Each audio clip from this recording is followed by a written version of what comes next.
distinguished participants of the conference, speakers, dear colleagues from the Academy for Cultural Diplomacy, dear students, dear guests, all of you who are following us online. On behalf of Union University Law School Belgrade, it is my honor and privilege to welcome you to the conference Cultural Diplomacy in COVID Environment, jointly organized by the Academy for Cultural Diplomacy and Union University Law School Belgrade.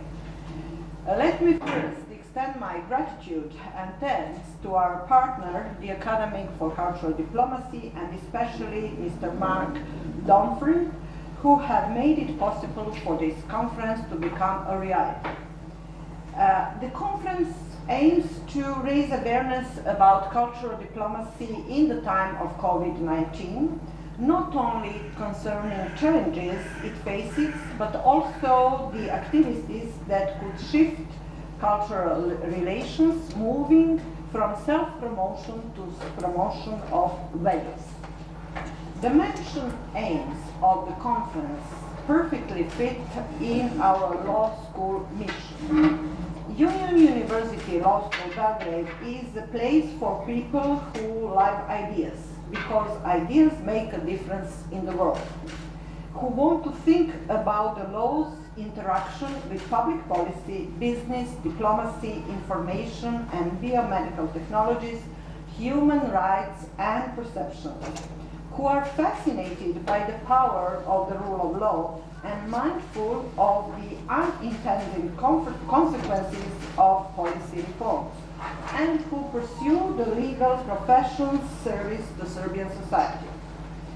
Since we have a lot of foreign students and guests who are following us today online, let me say a few words about our law school. The law school was established back in 2001. It does not have a long tradition in time, as you can see. However, our great tradition is our commitment to critical analysis of law, legal institutions, and legal education itself. Curricular innovations on which we are regularly working revise rich tradition to keep pace with rapidly evolving legal, economical, technical, technological, and social developments.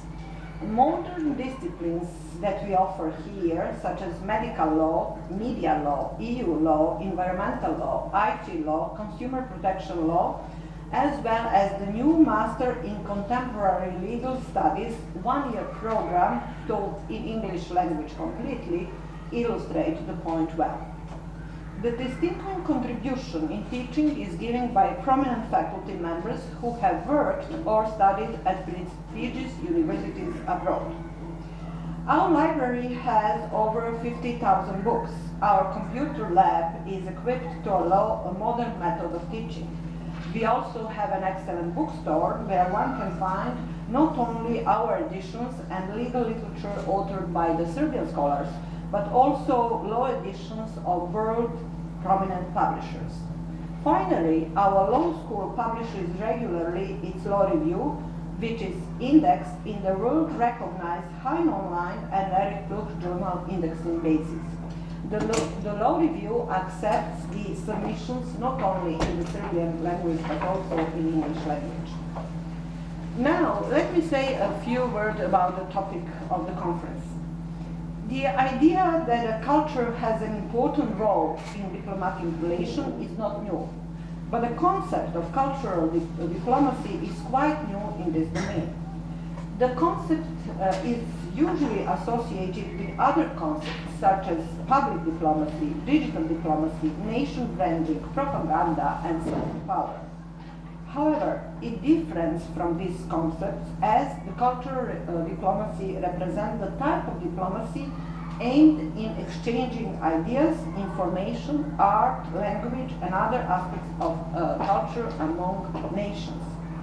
In a view on one distinguished scholar who deals with cultural diplomacy is not about artists from one country going to perform in another country, but it is about artists who, from two countries collaborating to benefit for both sides.